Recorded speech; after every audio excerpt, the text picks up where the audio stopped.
ہم پر ایک اعتراض یہ بھی ہوتا ہے کہ شیعہ دیر سے روزہ افطار کرتے ہیں، تو آئیے دیکھتے ہیں کہ قرآن حکیم میں اللہ سبحانہ و تعالیٰ نے روزہ افطار کرنے کا کیا وقت بتایا ہے۔ سورہ بقرہ کی آیت 187 میں ارشاد باری تعالیٰ ہے ثم اتموا الصیام الی اللیل، اور روزہ مکمل کرو رات ہونے تک، یعنی جب رات کا اندھیرا چھا جائے، جب رات داخل ہو جائے اس وقت روزہ افطار کرنا ہے۔ یعنی روزہ مکمل ہونے کا تعلق سورج ڈوبنے سن سیٹ سے نہیں ہے، بلکہ رات کا اندھیرا ہونے سے ہے، اور دنیا کی کوئی سائنس اور کوئی عقل یہ ثابت نہیں کرتی کہ فقط سورج ڈوبنے پر رات کا اندھیرا ہو جاتا ہے۔ اب یہ لیل کون سا وقت ہے جس کو قرآن بیان کر رہا ہے؟ یہ بہت اہم مسئلہ ہے، کیونکہ اگر قرآن کے بتائے ہوئے وقت سے پہلے آپ نے روزہ کھولا تو یاد رکھیے روزہ باطل ہو جائے گا۔ آج تو آپ کے پاس ایسے معتبر ذرائع موجود ہیں کہ جس سے آپ کو افطار کا صحیح وقت معلوم ہو جاتا ہے، لیکن لیل کو پہچاننے کا کرائٹیریا یہ ہے کہ جب سورج مغرب میں ڈوبتا ہے تو اس وقت مشرق کی طرف آپ دیکھیں کہ ریڈنس نظر آتی ہے، اور مشرق کی طرف پیدا ہونے والی یہ سرخی جب انسان کے اوپر سر سے گزر جائے اس وقت رات کا اندھیرا جاتا ہے۔ اور یہ جو فرق ہے ہمارے اور دیگر مسلمانوں کے افطار کے وقت میں، تو یہ اسی وجہ سے ہے کہ ہم اس لیل کے ہونے کا انتظار کرتے ہیں جو قرآن نے روزہ مکمل کرنے کا وقت بتایا ہے۔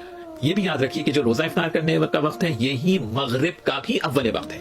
قرآن نے جہاں اوقات نماز کا ذکر کیا ہے وہاں نماز مغرب کے لیے بھی لیل ہی کا کانسیپٹ دیا ہے۔ سورہ مبارکہ ہود کی آیت 114 میں ارشاد باری تعالیٰ ہے وَأَقِمِ الصَّلَاةَ طَرَفَيِ النَّهَارِ وَزُلَفًا مِنَ اللَّيْلِ، اور نماز کو قائم کرو دن کے دونوں سروں پر اور رات کا اندھیرا ہونے کے بعد۔ یہ جو وَزُلَفًا مِنَ اللَّيْلِ ہے یہ مغرب کی نماز کا وقت ہے۔ تو اب مغرب کی نماز کا وقت اور افطار کا وقت یہ دو الگ الگ وقت نہیں ہیں، یہ ذہن میں رکھنے کی ضرورت ہے۔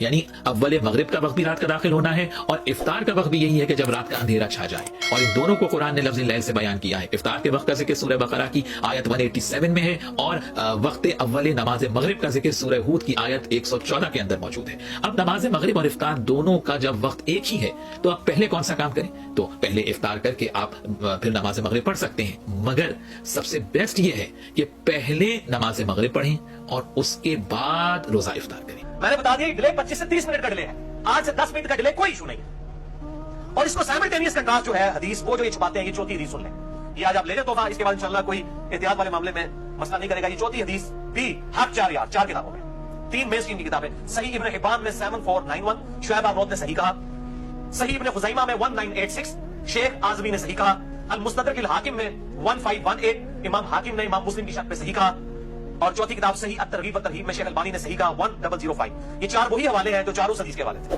ٹھیک ہے؟ تو چاروں وہ بھی ویسے آپ کرنا بڑا مشکل ہے، کیونکہ اس میں تو پتہ چل گیا نا کون سا ڈیلے آرام ہے جب تارے نکل آئے 25-30 منٹ کا ڈیلے۔ اور یہ جو حدیث میں بیان کر رہا ہوں جس کا حوالہ دیا، یہ بہت خطرناک الفاظ ہے اس میں۔ آپ صلی اللہ علیہ وآلہ وسلم کو ایک خواب دکھایا گیا، آپ کو اکثر خواب کے ذریعے وحی بھی ہوتی تھی، نبیوں کے خواب سچے ہوتے ہیں۔ آپ صلی اللہ علیہ وآلہ وسلم نے فرمایا میں نے خواب میں دیکھا کہ 2 فرشتے میرے ساتھ ہیں اور مجھے کسی ایسی جگہ پر لے گئے ہیں جہاں پر لوگوں کی چیخو پکار کی آواز آ رہی ہے۔ میں نے پوچھا یہ کون لوگ ہیں؟ تو بتایا گیا یہ دوزخیوں کو عذاب ہو رہا ہے۔ پھر کہتے ہیں کہ میں تھوڑا آگے جب گیا تو ایک پہاڑی آئی، اس پہاڑی پر چلنا میرے لیے دشوار ہو گیا، تو 2 فرشتوں نے میری مدد کی، تو میں اس پہاڑی کو کراس کرنے میں کامیاب ہو گیا۔ پھر میں نے وہاں پر کچھ لوگ دیکھے جو الٹے لٹکے ہوئے تھے، اپنے پاؤں کے ساتھ، کونچوں کے ساتھ الٹے لٹکے ہوئے تھے، اور ان کی باچھیں چری ہوئی تھی اور اس میں سے مسلسل خون بہ رہا تھا۔